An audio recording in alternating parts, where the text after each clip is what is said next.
অবস্থায় রয়েছে, আমরা দেখছি, পর্যবেক্ষণ করছি, সিচুয়েশন অবজারভেশনের মধ্যে বাংলাদেশ ক্রিকেট বোর্ড রয়েছে, এরকম একটা ভাইবস দেওয়ার চেষ্টা করছে। অথচ বাংলাদেশ জাতীয় দলের দুজন ক্রিকেটার এই মুহূর্তে চরম অনিশ্চয়তার মধ্যে রয়েছে। আমার সহকর্মী দুজন ক্রীড়া সাংবাদিক এই মুহূর্তে চরম অনিশ্চয়তার মধ্যে রয়েছে। And the context is India Pakistan war right now যেটা চলছে। আমরা সবাই জানি যে ভারত পাকিস্তান যুদ্ধ একটা নতুন রূপ পেয়েছে এবং সেখানটায় 5টা ভারতীয় যুদ্ধ বিমান ইনফ্যাক্ট ভূপাতিত করা হয়েছে, সেনাঘাঁটি গুড়িয়ে দেওয়া হয়েছে। দুপক্ষের মধ্যে বাজেভাবে অনেক বছর পর একটা যুদ্ধ শুরু হয়ে গেছে এবং এটা শেষ কোথায় আমরা জানি না। নানা জায়গা থেকে আপডেট এসেছে এবং এগুলোকে বাংলাদেশের মিডিয়া ফুলিয়ে ফাঁপিয়ে প্রকাশ করছে, প্রচার করছে যে পিএসএল বন্ধ হবে না। ধরুন পিএসএল চললো, ভাই আপনার আমার কি? এই যুদ্ধে ইন্ডিয়া জিতলো, আপনার আমার কি? এই যুদ্ধে পাকিস্তান ইন্ডিয়াকে গুড়িয়ে দিয়ে জিতে গেল, আপনার আমার কি? কিন্তু আমাদের কোনো ক্রিকেটার যদি কোনোভাবে কোনো সংকটে পড়ে, কোনো ক্রাইসিসে পড়ে, অবশ্যই আপনার আমার। ইন্ডিয়া পাকিস্তান যুদ্ধ করবে, এটা তাদের মতো করে করবে।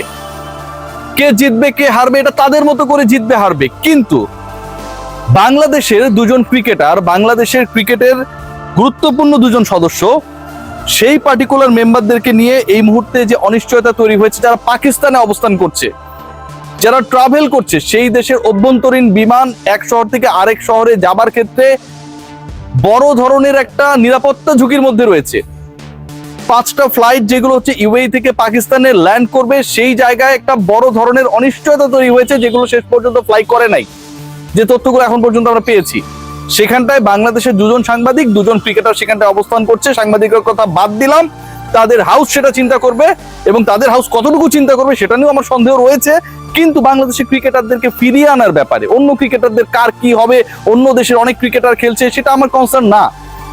কিন্তু নাহিদ রানা এবং রিশাদ হোসেনকে ফিরিয়ে আনার ব্যাপারে বাংলাদেশ ক্রিকেট বোর্ডে এখন পর্যন্ত আমরা স্পষ্ট বক্তব্য পাই নাই।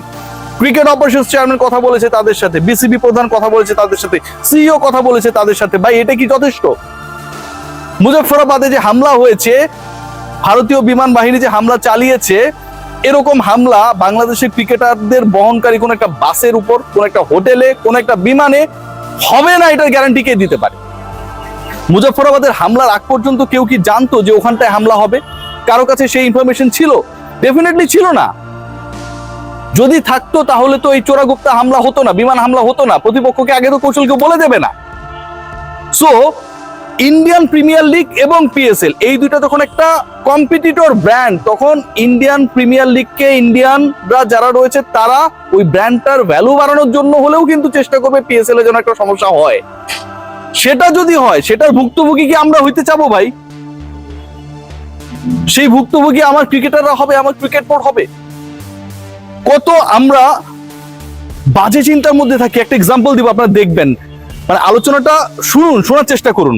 বাংলাদেশ দল পাকিস্তানে টি20 খেলতে যাবে, তার আগে বাংলাদেশ দল আপনারা সবাই জানেন ইউএইর বিপক্ষে 2টা ম্যাচ খেলবে। 17 এবং 19 তারিখে, 20 তারিখে বাংলাদেশ দল ফ্লাই করবে পাকিস্তানে। ইসলামাবাদে খেলা হবে, ঝুঁকিপূর্ণ জায়গা, সামরিক স্থাপনা, সেখানটায় বাংলাদেশ দল খেলবে এবং সেই ট্যুরটা বাংলাদেশে অফিসিয়ালি শুরু হবে এই মাসের 20 তারিখ থেকে। আজকে 7 তারিখ চলে গেছে, গন। 20 তারিখে বাংলাদেশ চলে যাবে, সেখানটায় গন। 8 তারিখ থেকে 19 তারিখ পর্যন্ত we have only 11 days. Bangladesh দল, বাংলাদেশ ক্রিকেট বোর্ড এখন পর্যন্ত পাকিস্তানে কোনো নিরাপত্তা পর্যবেক্ষক দল পাঠায় নাই। খেলতে আপত্তি নাই, বাংলাদেশ দল ওখানে 3 ফরম্যাটেই খেলুক, কোনো সমস্যা নেই ভাই, কোনো সমস্যা নেই, খেলুক না। কিন্তু ক্রিকেট বোর্ড, বিসিবি, যেই বিসিবি নতুন বিসিবি, আমার সাথে কারো বন্ধুত্ব মানে এই না যে আমি আমার নিরাপত্তাকে স্যাক্রিফাইস করব। আমি একটা অবজারভেশনের জন্য দল পাঠানোর জন্য, আর মাত্র 11 দিন বাকি এই পার্টিকুলার সিরিজে বাংলাদেশের পাকিস্তানে পা রাখার, আমি একটা নিরাপত্তার দল এখন পর্যন্ত পাঠাতে পারিনি to observe the real situation happening in Pakistan. বেলগামে যে হামলার ঘটনা ঘটেছে, সেটা ঘটেছে ঈদের আগে। আমরা যদি খেয়াল করে দেখি, সেই হামলা হলো কবে? ঈদের পরে, ঈদের আগে বললে ভুল হবে। সেই হামলা হলো হচ্ছে 22 তারিখে, এপ্রিলের 22 তারিখে। আজকে হচ্ছে মে মাসের 7 তারিখ। 22 তারিখ এবং 7 তারিখ 2 সপ্তাহ পেরিয়ে গেছে। বাংলাদেশ ক্রিকেট বোর্ডের সিকিউরিটি নিয়ে যারা ভাবে, তারা কি একবার জন্য ভেবেছে যে যেহেতু একটা স্নায়ুক্ষয়ী অবস্থায় বিরাজ করছে বাংলাদেশের একটা high profile security team, including the higher official of Bangladesh army, তাদেরকে ইনক্লুড করে একটা টিম পাঠানো দরকার to observe the real situation, whether Bangladesh cricket team will play there not, করা হয়নি, কিচ্ছু করা হয় নাই। আজকে যুদ্ধ লেগেছে, হামলা হচ্ছে, বেসামরিক মানুষজন মারা যাচ্ছে, 50 জনের কাছাকাছি মানুষ মারা গেছে পাকিস্তানে। আমাদের ক্রিকেটারদের সিচুয়েশন আমরা অবজার্ভ করছি। পাকিস্তানের সাথে যদি বিমান রুট অফ করে দেয়, ভেবে দেখুন, অন্য দেশগুলো তাদের নিরাপত্তার স্বার্থে আকাশ রুট যদি অফ করে দেয়, সেই সিচুয়েশনে রিশাদ নাহিদ রানা কোন ওয়েতে বাংলাদেশে ফেরত আসবে ভাই? কোন ওয়েতে ফেরত আসবে? আমি সবচেয়ে ওয়ার্স্ট চিন্তাটা করছি। তারা কি আটকা থাকবে? বিসিবি কে অবজার্ভ করতে থাকবে? এটা হতে পারে? হতে পারে না, কিন্তু এগুলোই হচ্ছে। পাকিস্তানে খেলা নিয়ে কোনো আপত্তি নাই, কিন্তু এই সিচুয়েশনে পাকিস্তানে আমার ক্রিকেটারকে রেখে অবজার্ভ করব, আমি কোনো ডিসিশন নিতে পারছি না।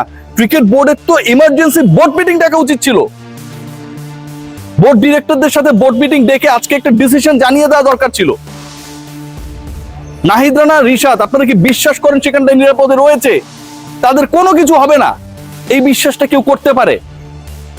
পিএসএল এ কেউ যদি এফেক্টেড হয়, এই পিএসএল এর ফিউচার অন্ধকারে চলে যাবে। বিজনেস পার্সপেক্টিভে সেটা তো ইন্ডিয়ানরা ভাবতেই পারে রে ভাই। আমরা কি ভাবছি আমাদের নিরাপত্তা নিয়ে? বাংলাদেশের ক্রিকেটে মাঠের খেলা বাদ দিয়ে ধুলা নিয়ে অনেক বেশি আমরা জাঁকজমকপূর্ণ আলোচনা দেখি। ইন্ডিয়ানরা অপারেশন সিঁদুর করবে নাকি সোহাগরাত করবে সেটা আমাদের দেখার বিষয় না। এই মুহূর্তে আমাদের সবচেয়ে বড় কনসার্ন আমাদের ক্রিকেটার। ন্যাশনাল টিমের 2 জন ক্রিকেটার সেখানটায় রয়েছেন, ক্রিক ফ্রেঞ্চি বিডি ক্রিক টাইমের 2 জন জার্নালিস্ট সেখানটায় রয়েছেন। তাদের ব্যাপারে এখন পর্যন্ত যারা রেলেভেন্ট অথরিটি, তাদের আমি জাস্ট রিকোয়েস্ট করতে পারি, অ্যাডিকুয়েট অ্যাকশনটা খুব জরুরি। ওখানটায় গিয়ে চরম অনিশ্চয়তায় পড়ে থাকবে আমাদের ক্রিকেটাররা। এরপরে আপনারা বলবেন যে পিএসএল তো ভালোভাবেই শেষ হয়েছে, এই আলোচনা দেখার বা শোনার কোনো সুযোগ নেই। পাকিস্তান আমার বন্ধু রাষ্ট্র হতে পারে, এর মানে এই না যে আমি আমার জাতীয় হিরোদেরকে যুদ্ধরত একটা দেশে অবস্থান করিয়ে বিপদে ফেলবো। ইসরায়েল ফিলিস্তিনে গ্যাঞ্জাম হচ্ছে না? ফিলিস্তিন কি আমাদের শত্রু? আমরা তো সবাই ফিলিস্তিনের পক্ষে। তাই বলে কি আপনি আপনার দেশের লোকজনকে ফিলিস্তিনে পাঠায় বসায় রাখবেন? অবজার্ভ করবেন আপনি সিচুয়েশন? একটা দেশের সাথে আরেকটা দেশের বন্ধুত্ব মানে এই না আপনি আপনার ন্যাশনাল হিরো, আপনি আপনার ন্যাশনাল সিকিউরিটির সাথে জড়িত ইস্যুসগুলোকে স্যাক্রিফাইস করবেন। বাংলাদেশ দল পাকিস্তানে 3টা টি20 খেলতে যাবে।